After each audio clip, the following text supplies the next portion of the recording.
things on Merkel's website.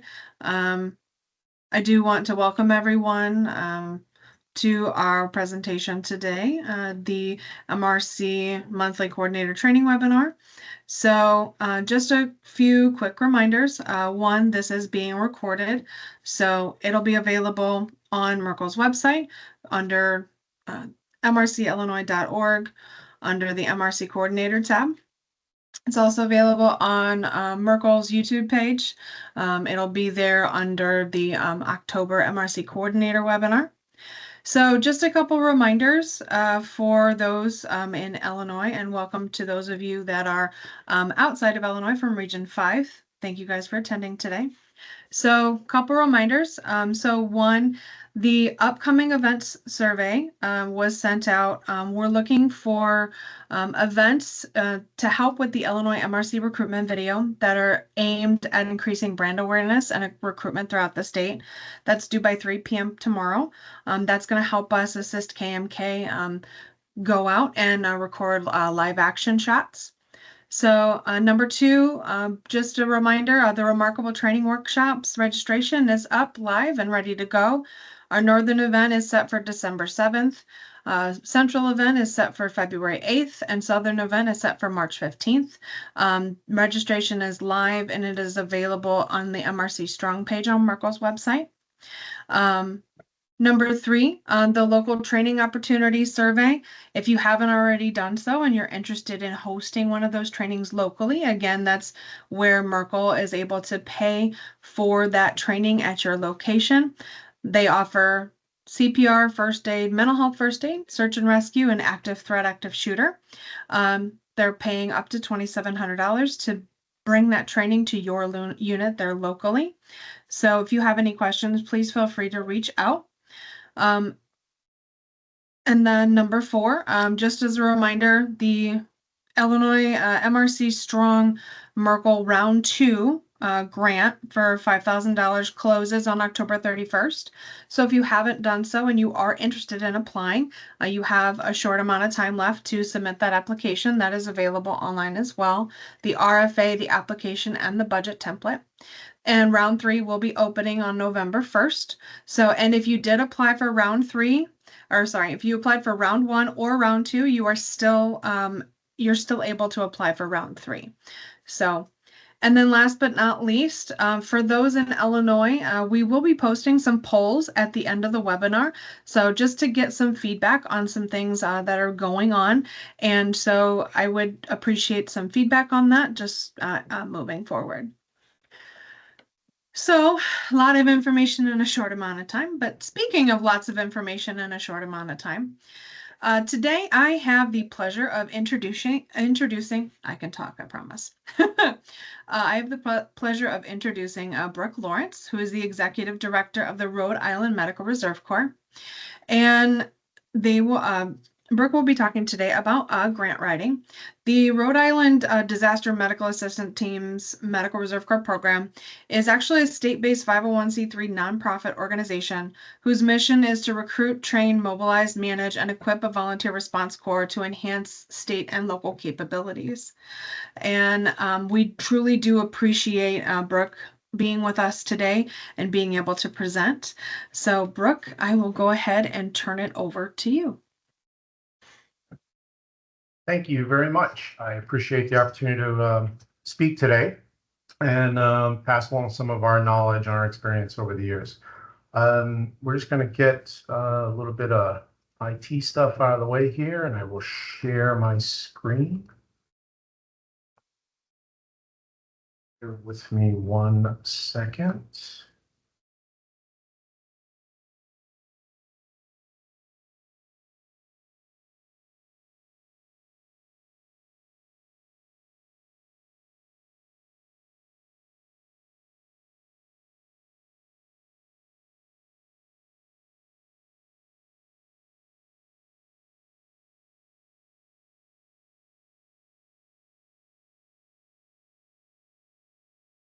Not the screen I want to share. Bear with me, I apologize.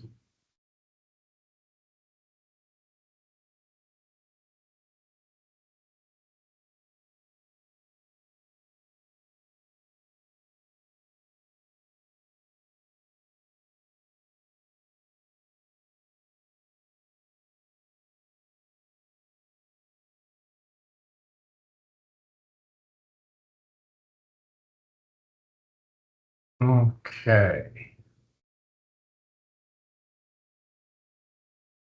All right. Does everybody see that okay? Yes. Yep. All right. Excellent. Um, Thank you again. My name is Brooke Lawrence. I'm the Executive Director with the Rhode Island Medical Reserve Corps and the Training Innovation and Leadership Institute, which is our training arm of our organizations. It's a pleasure to speak with you today and show you what we've done over the course of the years and how grant writing plays a kind of pivotal point and a role in our programs. I very much what we've accomplished over the years has been it was not overnight success. It certainly has been since the inception of the Medical Reserve Corps program, but it actually predates that. We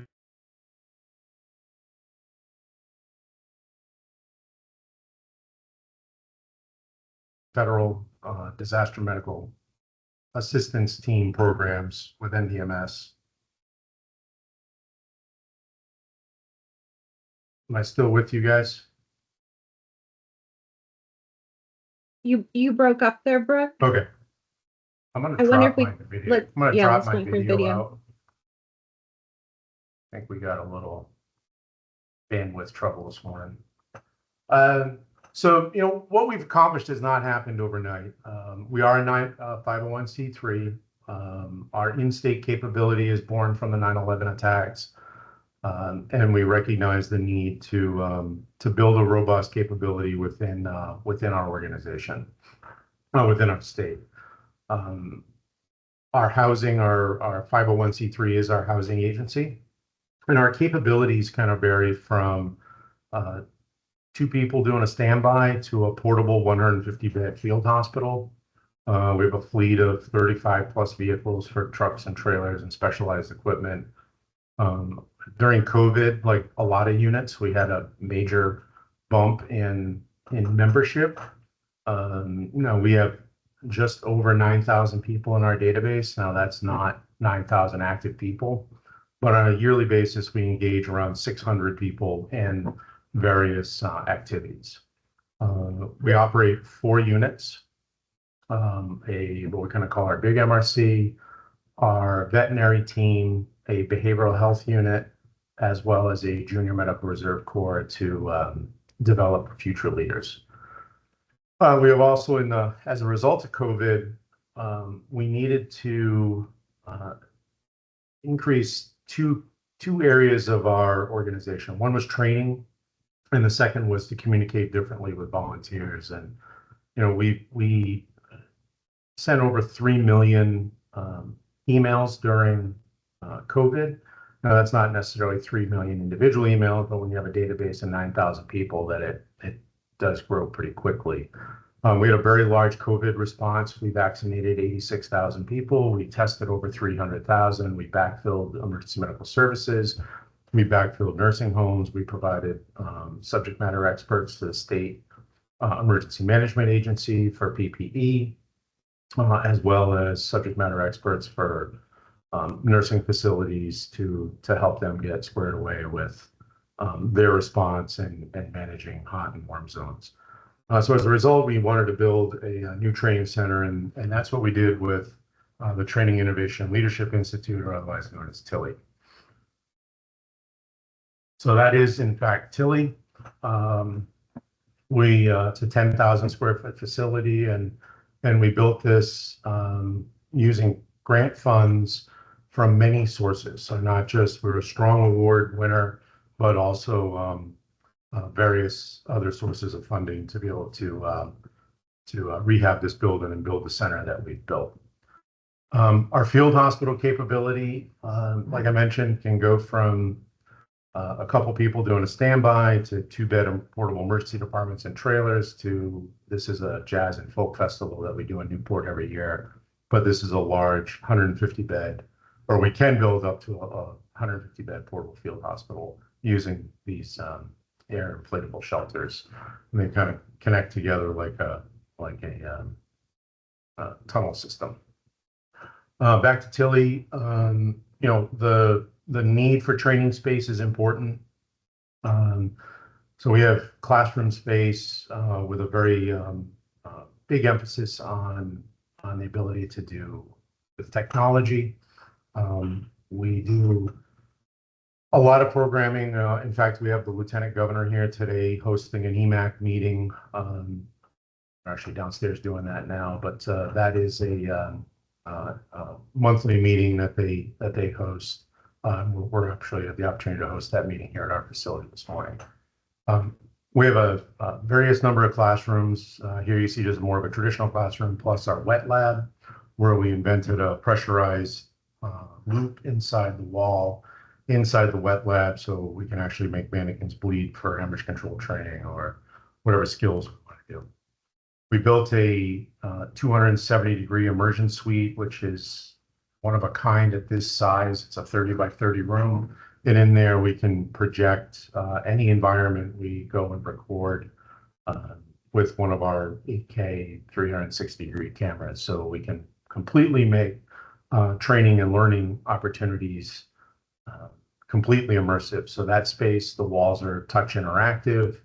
It's a 4K laser projection system, and we can do light, wind, sound, and scent effects in that room. So we could do a medical simulation at the scene of an incident or in a particular emergency department's own trauma room by recording it and then projecting it into that space. When I mentioned earlier about, we needed to communicate differently with our members as a result of COVID, because everybody gets email fatigue. I know that my inbox is generally a hot mess. And I often say that email is a place where good ideas go to die. So we have a rule here that after 3 emails back and forth, it's time to pick up the phone to solve a problem. So we wanted to be able to communicate with volunteers differently. And one of the ways that we elected to do that was with building a podcast studio where we can do micro learning topics. We can broadcast from that facility, which is in our building. And I think when you talk about having a podcast studio, that kind of varies greatly with everybody and what's in mind. But this is a professionally lit 4K broadcast facility. So it does give us a great tool to communicate with volunteers. Again, this was, and the reason I mention all this is that we did this through grant funding. So if I did it, y'all can do it too. So let's show you how we kind of approach grants and what I think you can have some takeaways from it. So this is the cliche, right? So think outside the box, think inside the box. I've often looked at that and said, well, why does the box exist in the first place? So we don't have a box. We don't allow ourselves to think in the box because we don't even own a box. So if you're in the box, or if you're saying think outside the box, then break up the box and put it in the dumpster, because that box means that either you've put yourself in the box or someone has put you in a box, and that is not where creative thinking and problem solving happens. So we very much kind of resist the box theory, if you will, and it's really important to our growth. And I get asked all the time about how have you become successful as you have with the MRC program, and it's because we find ways to say yes. That's our culture. We very much try to be a problem solver for our partners, whether it be emergency management, a local municipality, or the Department of Health. We are kind of that Swiss Army knife, right? So we look for ways to help, and that comes into our grant funding. There's a lot of times where you identify a grant and you say, is that a fit for us? Or is that a project that we could get behind? Is that something that we could maybe do? So not necessarily because you're not doing it today doesn't mean you can't do it tomorrow if there isn't a funding mechanism. You have lots of talented people on your teams, and sometimes it's just a matter of finding the right project for them. And often by scouring grant opportunities, sometimes doing it backwards is a viable option as well. And what I mean by backwards is you see what the funding is for, and then work a project into it, and if it reaches and meets your values and your mission. So it's like a traditional funding. So most MRCs rely on or work with NACCHO for the ORA awards, which are open now. If you have not investigated those, or if you don't have any experience with those, I suggest you take a look at that, and I actually have a couple QR codes and some links that I made that are pretty simple, where you can go right to their grant guidance to gather that info. MRC Strong, which we were fortunate enough to receive $2.2 million through the Strong program. That is, I'm going to say once in a lifetime opportunity. But when I was at 9/11, we sat there one morning in front of the hotel saying, well, this will be the biggest thing we ever go to. And then a short time later, we're all deployed to Hurricane Katrina. So, you never can say never. And, we certainly hope that there is not another pandemic in our lifetimes, but we need to prepare for that. So the MRC Strong Award has been very influential in a lot of things that we've done, but also other grant mechanisms that we leverage. So the role of ORAs, if you're not familiar, Tier 1 awards is to build response capabilities. So these are usually geared towards new units or rebuilding units. And then Tier 2 awards are to strengthen and sustain MRC response capabilities. And I lifted this directly from the grant guidance. And you can scan that QR code on your screen there, or copy that link. We use Rebrandly to make shortened links. So any of the links that I'm going to share with you today, it's the same prefix with rimrc.link / whatever it might be. In this case, it's just ORA. That'll help you find that pretty quick and easy. The ORAs are great opportunities. They're pretty easy grants to write. If you haven't done one, I strongly encourage you to.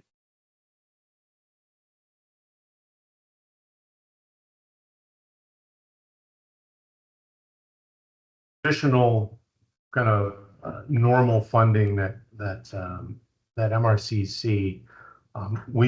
We have a program, our field hospital program in part is funded by FEP money with surge capability through our Department of Health and our partnership with them. We are often looking at state emergency management, where we take advantage of the nonprofit security grant and emergency preparedness grant, CMPG. And on occasion, if we have a large project that we're trying to fund, we'll enter into the Homeland Security Grant Program to take advantage of those funds. So these are kind of unconventional funding, government-based. And then if you're doing opioid programs, there's opioid settlement grants that are available. These are usually administered through Department of Health or similar type state agencies.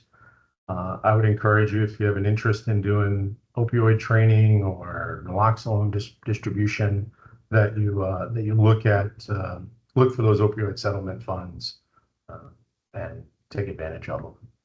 Usually also fairly simple grant processes in the big scheme of things, compared to our next slide, which is grants.gov. Now, if you're not familiar with grants.gov, it is, we actually, I'll use the word troll grants.gov nearly every day. I've set up an alert system through their portal at grants.gov that, based upon keywords, it drops me an email every day with keyword search grants that may apply to us. Now, many days, there's nothing in there that applies to us or that we would be interested in pursuing. But on occasion, there are opportunities that we have applied for. And recently, we were awarded, we identified a rural EMS grant opportunity with SAMHSA to do rural EMS training it's linked to opioid money, and that was just awarded to us about 20 days or so ago, when we're just starting out that program. But that was a $200,000 grant that we have to do. Believe it or not, I know that you're all in a place where rural is actually rural. I live here in Rhode Island, which I jokingly call the county of Rhode Island. But we do have 18 communities out of 39 that are deemed by the state to be a rural entity. So that's based upon the population and square mileage of the town. So that's a case where we identified an opportunity on grants.gov and then said, hey, we're heavily invested in EMS and public safety. We have a unique ability to do training. Like, this kind of all lines up with what we think is a good opportunity for us that we can provide service. And this is a grant that has been around for many years, 5 or 6 years, and nobody in Rhode Island had ever applied for it. So we applied and we were awarded the grant. So now the work part comes, and what I wanted to do is to take that grant for you and kind of break down our process, and we're going to look at that here in just a couple minutes. Other non-conventional funding opportunities, non-government, are foundations. Those foundations can be often local, state, or regional. Some might be city specific. There are national foundations, but with that comes a little more competition. So you got to hone your skills and sharpen them up to do that. Corporate social responsibility programs are another great source of kind of non-traditional funding or non-conventional funding for our Medical Reserve Corps. They're often community-based. It might be whether the corporate entity is based in your area or they have a location in your area that you might be able to take advantage of that. And a great example of that is Walmart. Walmart has a very robust corporate giving program. You saw that recently with the floods, where they donated, I think it was $5 or $6 million to the floods in Western North Carolina.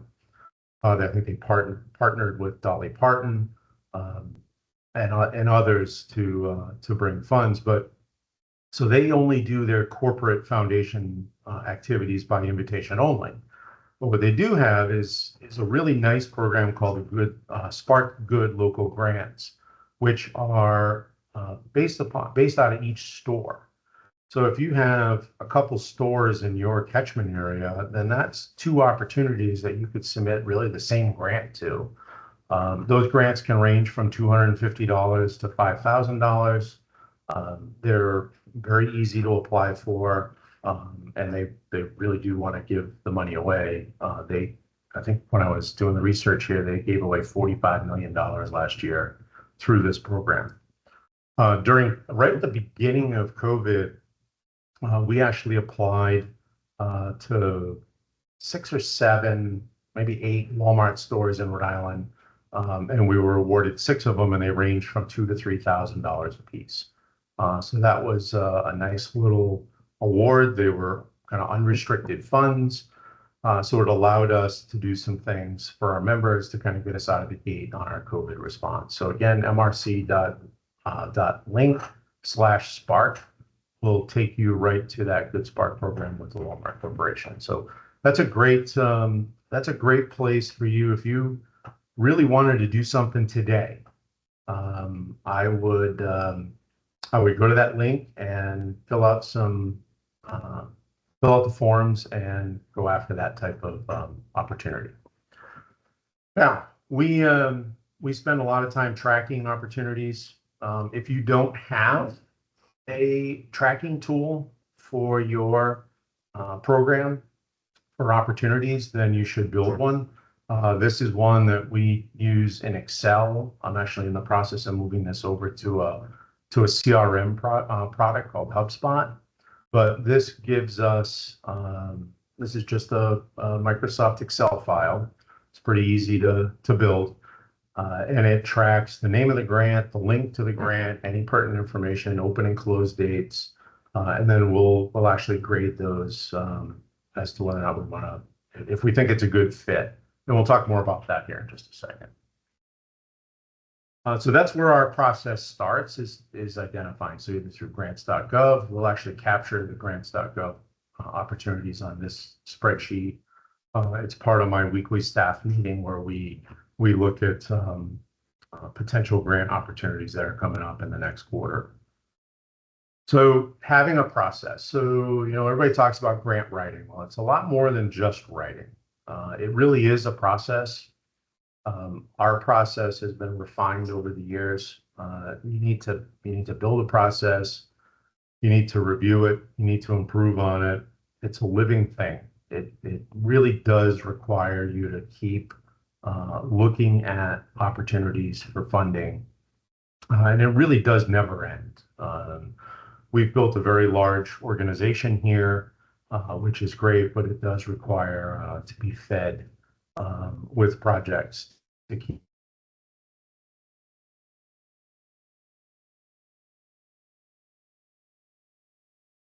our system, we know them, they know us, we've trained them.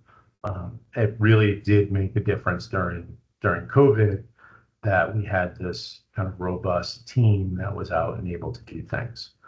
I've often said, design something, build it, process it, break it, test it, try to break it again. And it's okay if you break it.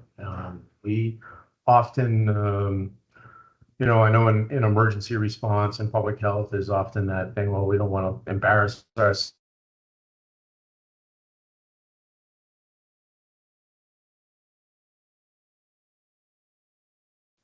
When we're planning and building than when we're trying to respond. So it's, I've often said about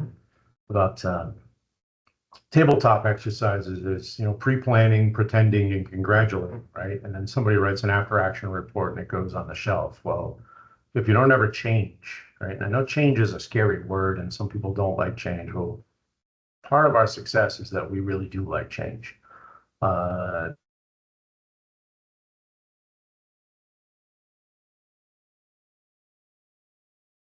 Something and definitely test things.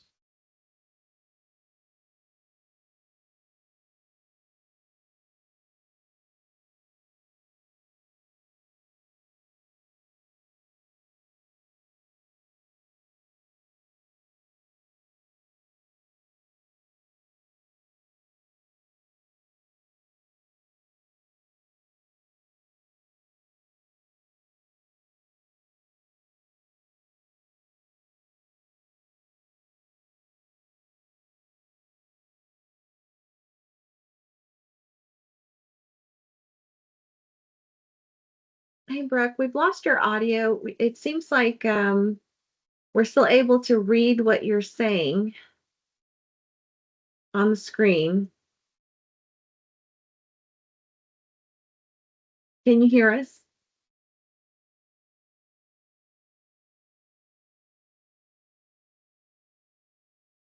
Oh, we lost him.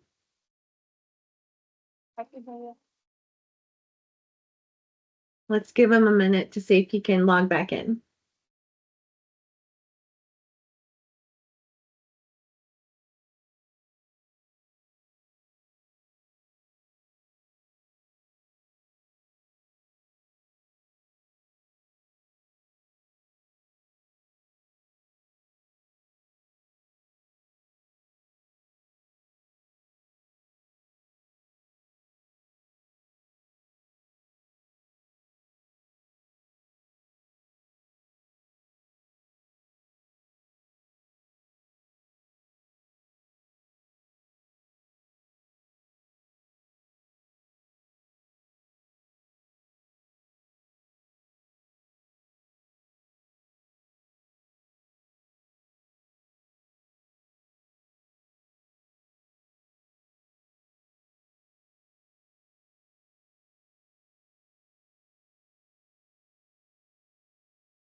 While we wait, I will go ahead and paste the link to the poll for those in Illinois in the chat. It's just a short couple questions. If you can provide your feedback, I would greatly appreciate it. It's just to get a little bit of feedback on some of the initiatives that we have going on. So it'd be greatly appreciated. Like I said, it's just a short couple of questions. And like I said, your feedback would be greatly appreciated.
Hang tight, everyone. Bethany's going to give him a call.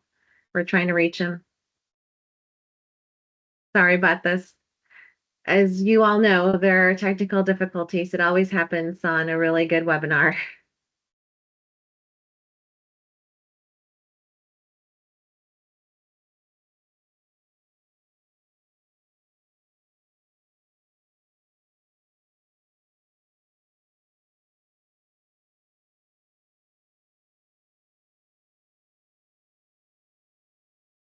Okay, I was able to get a hold of him. He's gonna go ahead and get logged back in. For some reason, it disconnected on our end, but not on his end. So,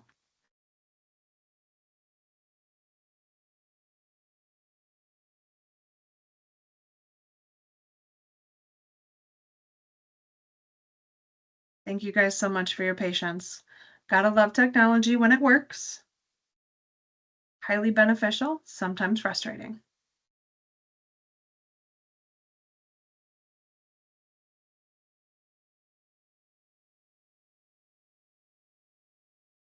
I do my best work when I'm talking to myself. You guys missed a great presentation. Oh, no. All right. Where did I drop off, guys? I apologize.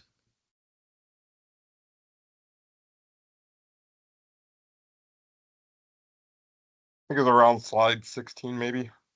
16. Wow, I talked to myself for a long time. Walmart. Yes. Yes. Because I was telling Okay. you that your audio was down, Brooke, but you kept talking, so I figured you couldn't even hear me telling you that. Yeah, I completely dropped. So let me reshare here.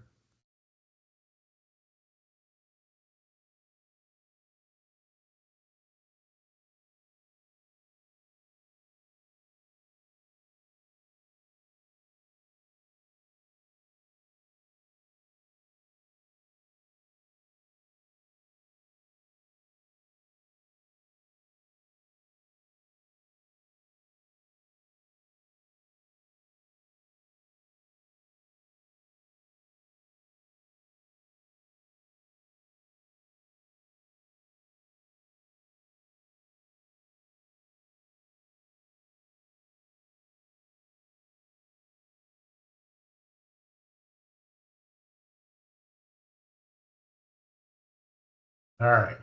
You guys got me? Yes. All right. Best laid plans. All right.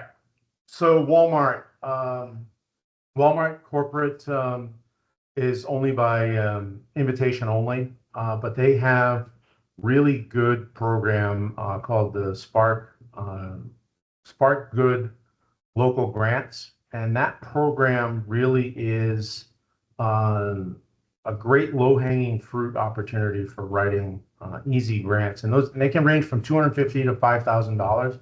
But the really neat thing is they're each store.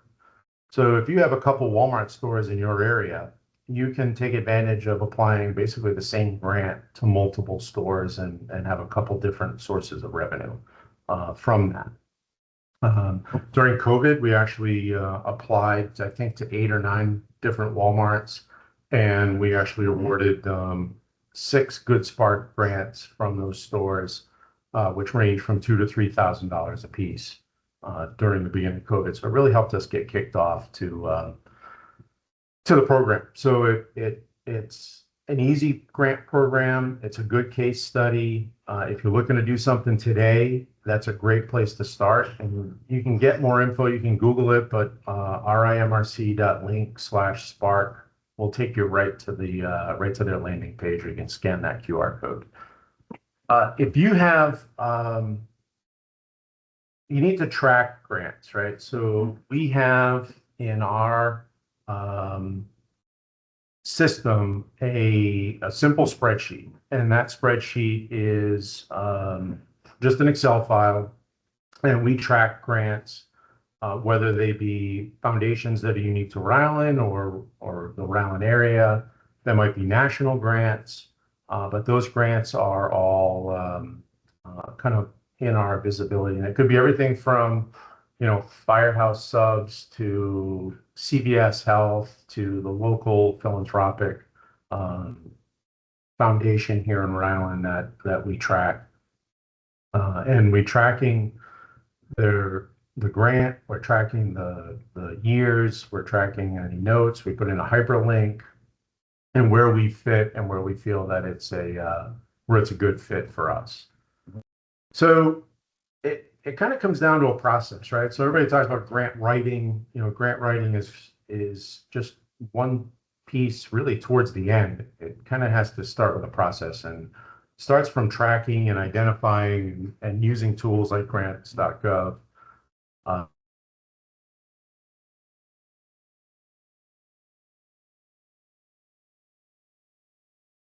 And be willing to break it and make improvements. So it does take a team. That is, I get it, it's really hard when you have volunteers, but finding somebody who's passionate and finding that passion to fuel a project is kind of key, right? So the old analogy of square peg in a round hole does apply here. If somebody's not passionate about something, you're going to have a hard time getting them to perform and manage something if their heart's really not in it. So if it's not a good fit, it's not a good fit. There is somebody that it is a good fit for, so you just need to find that person to get them on your grants team. So the search. When we look at grants, we're looking at several different things. Does it align with our mission? And our mission, although we have a very nice mission statement that's a paragraph long, it comes down to 3 things: save lives, improve outcomes, and build resiliency in people and communities. So everything that we're doing, we're working towards those kind of 3 objectives. And that's where we roll that all up into mobilizing the power of community. And any grant opportunity that we look at, we're measuring against those values. So the fit, it needs to be a great fit, not only for you, but it needs to be a great fit for the grantor. Do you have the resources to manage the grant? So that's a big piece. Who's going to be on the grant acquisition team? So that's kind of the front end, the administrative side. Now, the group that is writing the grant might not be the group within your organization who's going to execute the grant or execute the objectives. Now, if you have somebody that crosses those 2 places, that's that passion person, and that passion person is truly invested in the project, and they become kind of owners of that project, and that's a really powerful volunteer if you're going to use volunteer staff to do this type of activity. And then who is going to be the manager of that grant? And that manager generally has to be kind of a strong administrative person to keep everything on track and meet all of the administrative requirements. So identifying a lead project manager, not only on the front end, but on the back end, is important. Identifying your team, big grant, whether it's scope and dollars, those things usually go hand in hand, require a larger team. Smaller grants, maybe just a few people. And be flexible with your process. Have that process there, but realize that not every grant guidance is written the same or has the same requirements. So you got to be a little bit flexible in your processes. So when we recently were awarded a $200,000 SAMHSA grant. I don't know if I mentioned that earlier. I wasn't know if I was on or not. And that was for rural EMS education. So our process to break down a very lengthy grant guidance is to use ChatGPT to break out and break down that grant requirements. We use mind mapping. We use MindMeister as the product that we've selected. It works good for us. You could break this down in a spreadsheet. You could do it in a Word document, really whatever works for you. You don't have to have the fancy mind mapping tool to be successful doing this. You just need to get the information out and broken down so that you know what the important pieces are. So this is the SAMHSA grant that in our mind map. So we use kind of a triage process. Once we break everything out in the grant to the must includes. So these are really important because that is, what the grantor is looking for you to, quote unquote, check these boxes or address these problems. So you need to make sure that's in your grant application. I know that's kind of sounds rudimentary, but having it broken down like this, one, when you get to the check, recheck, and cross-check phase, you can go back to this document and say, yes, we've addressed all of these things, and that strengthens or ensures the strength of our grant application. We use a color coding system. The blue things were things that were kind of normal process for us. The gold were things that we felt we needed to cultivate some relationships or have pathways for this grant to work. And then red were things that we needed to work on. So that's just a little glimpse of what our process is.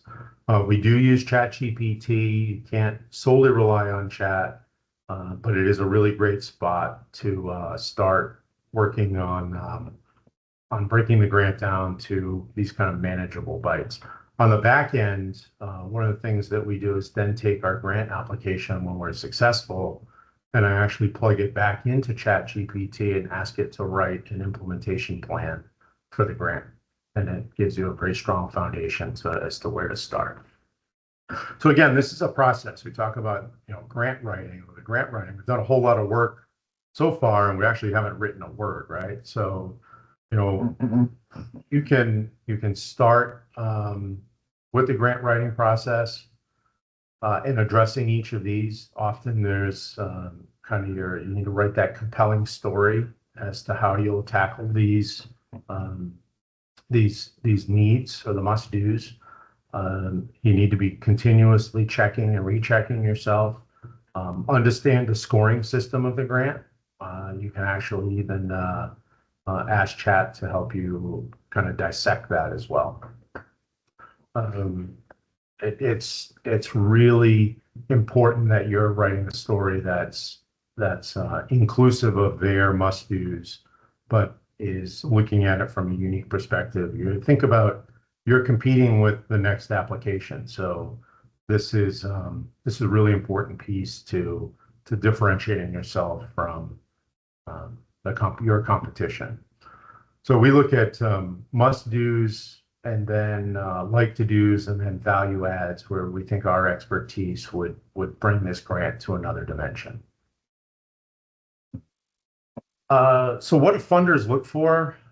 Clear goals, measurable outcomes. Sustainability is important. Sometimes sustainability is really hard. I've been involved in a lot of projects when a grant goes away, or when the money goes away, the grant goes away, the program goes away, and that's not a fuzzy feeling I like. So we really look at programs where we can say, how do we make this more sustainable past where the money runs out? Sometimes it does and sometimes it doesn't, or we can fold it into another program and continue the great work that we're doing. The funders are looking at the impact that you're going to make, and they're looking for you to be a great steward of their money, and that they're seeing kind of that return to the community and what their desire is. So doing a little research on the funder, if it's not a grants.gov type grant, if it's a private foundation, then really understanding that person or that foundation and their values helps you write a stronger grant narrative. Pitfalls.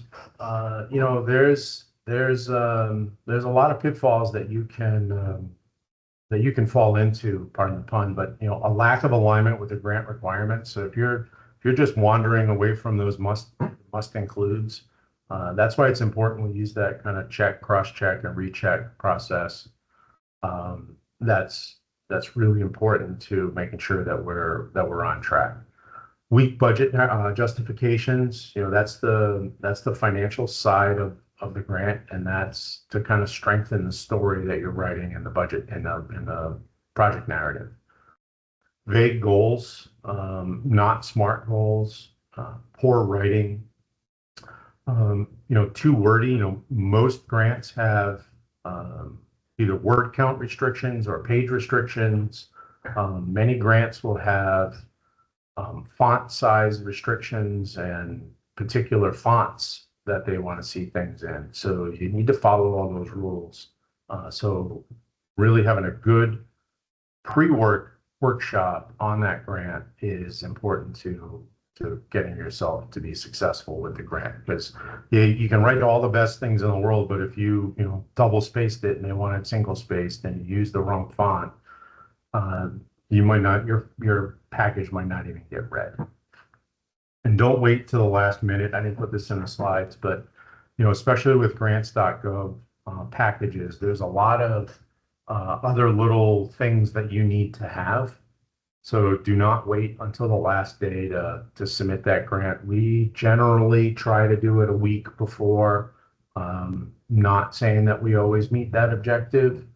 There have been some squeakers over the years, but give yourself plenty of runway so that if you uploaded it and the system is down or it hiccuped or it didn't receive right or something weird happens, like you lose internet connectivity, that you have a safety net. So don't wait till the last minute. Challenges, funding reliance from one source is hard, right? And I know that a lot of you are kind of in that spot with just having access to ORA opportunities. So diversifying, look at that Walmart grant, right? That's a great way to if you're a 501c3, you can access that opportunity. You can look at with your organizations for a fee for service model, where maybe you're charging for some particular ability that you have, where you can have another little opportunity there. Turnover is always a problem. New talent on grants team is important. Let them participate in the process. Give them a small role the first time out. You may find a gem or two in that group, and you can cultivate them. The administrative side of things is some people like the administrative side, some people don't. It's a necessary evil, but it's important to kind of have that ability to grow that space and grow those team members to learn and participate and develop the next kind of wave of opportunities. So some takeaways: start small, get some wins. And I keep coming back to that Walmart thing. ORA is another great place to start. These are simple processes, and you can get some good wins there. So, and speaking of wins, really celebrate those wins. Celebrate them internally with your members, celebrate them with your housing agency or your parent organizations, issue press releases, issue them to the political body.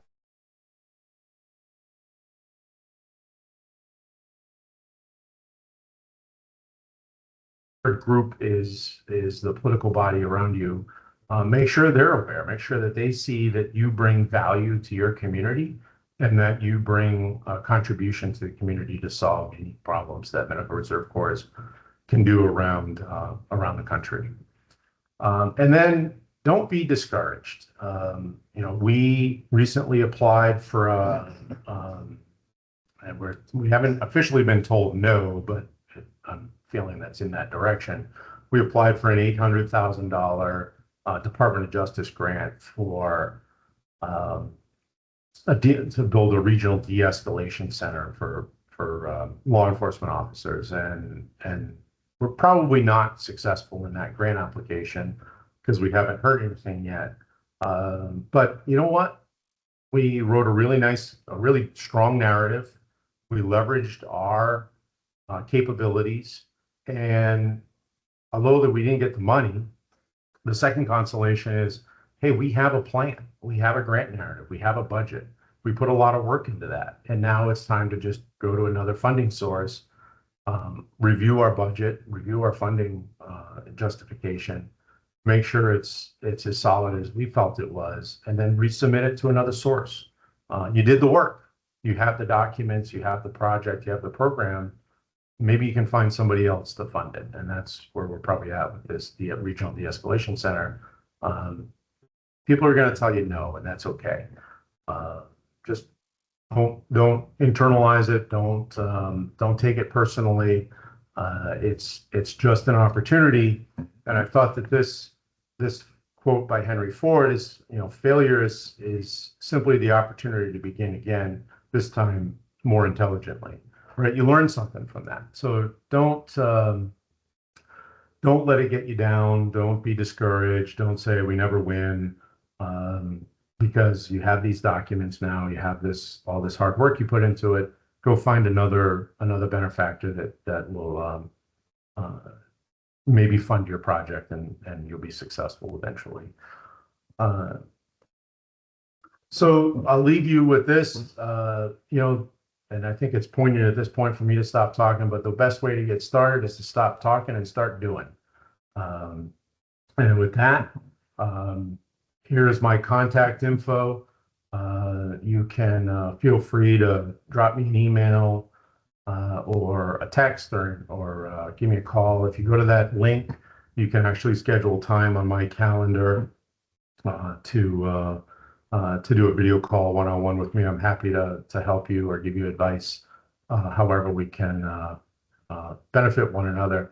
Also, a shameless plug, you're going to see some things in the next, hopefully the next couple MRC national newsletters. We've started a Medical Reserve Corps call to service, a National Medical Reserve Corps podcast. So we're looking for unit leaders who have some interesting projects that they would like to brag about, to come on the show and do a little one-on-one with me, so that we can spread the word of your great work and we can all learn together. With that, thank you very much, and I'll send things back to our hosts.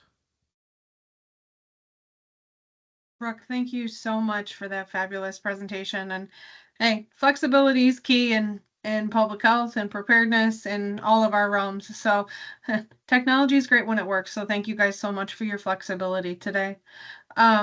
There is a question in the chat. So Mary asked, do you have a full-time grant writer, or is it a significant portion of someone's position? That's a great question. I am blessed with 4 full-time staff here and 3 part-time staff, which range from 20 to 30-ish hours. So they're kind of borderline full-time. My development director is also my volunteer coordinator. So we approach grants kind of as a team process, but she overall manages that, and she is full-time. and does a great job with that aspect of our organization. But she's our team development director. But she also is our volunteer manager. So everybody's wearing multiple hats because I was vacuuming the floor here this morning for the lieutenant governor's visit. So as with all things MRC, everybody does a little bit of something. So, Brooke, if I understand, your model for your organization is that you guys work as a team and everybody does a little bit. And I think if I could speak for the rest of the region, probably the majority of the health departments or organizations, it's siloed. And so everyone does their jobs. And then the MRC coordinator is either working maybe 5% to 20% of their time on MRC. So it's so limited. What would you say would be your biggest recommendation, or what should they prioritize if they want to get the biggest bang for their buck of their time in terms of grant funding, or just trying to get funding for their MRC? Yeah, that's where leveraging the talent on your teams and creating opportunity and inclusiveness for members to flourish that. And sometimes it's just making an ask, right? Say, hey, if you're the MRC coordinator and like you said, you're Uh-oh, you froze. stuff, you're not going to be able to write a big grant in that time span. We worked, and I've said this a couple times, that strong grant that we wrote was two of us pretty much working on it for a week and a half. Yep. You froze. Yeah, because I really wanted to hear that. Ooh. No, it's You froze up, and we really wanted to hear that part about the two people. there you go. So strong. So when we wrote strong, we wrote it was two of us were writing the strong grant, and that was really you guys with me? Yes. Yes. All right. So strong was that was a big grant, 60-ish pages or so, that required a lot of work. And I said that was probably harder than running our COVID response for 841 days and vaccinating 86,000 people. So,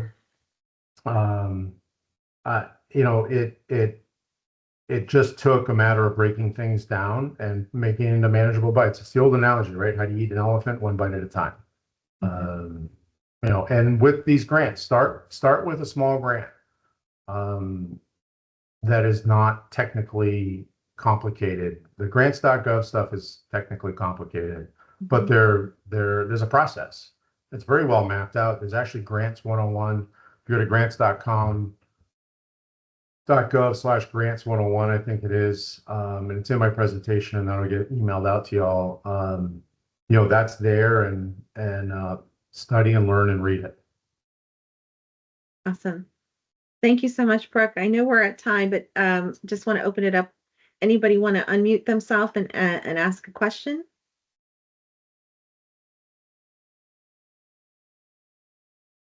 Okay. Okay, this is Dawn. I just quickly.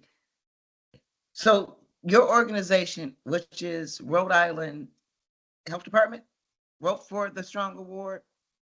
Correct? No, we're a 501c3, so we're independent of the health department, and we wrote the Strong Award ourselves.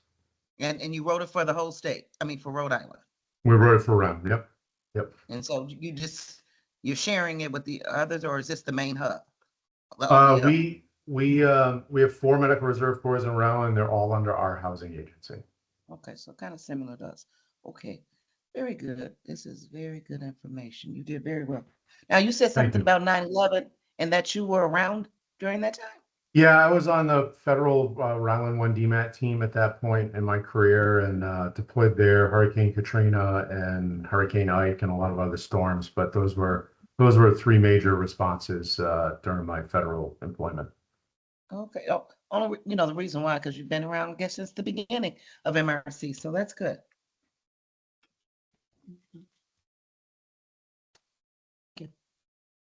Thank you. Anyone I have a else? question, but great information. Thank you so much for sharing. Thank you. Sure. What can I help you with, Kristen?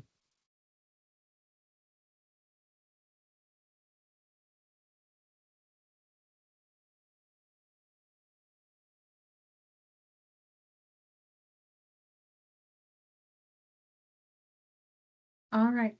Anybody else have a question, comment? I did drop my information into the chat, and my info is on the slides when you get those, so you can, if you want to schedule a little time with me, I'm happy to answer other questions or set up another meeting, however I can be helpful to you. Thank you again, Brooke, so much for your time, your patience, your presentation. Thank you all so much for attending today. Just as a reminder, this recording and the presentation will be available on Merkel's website, mrcillinois.org, under the MRC Coordinators tab, and all the monthly coordinator training webinars are listed there. I hope you all have a wonderful rest of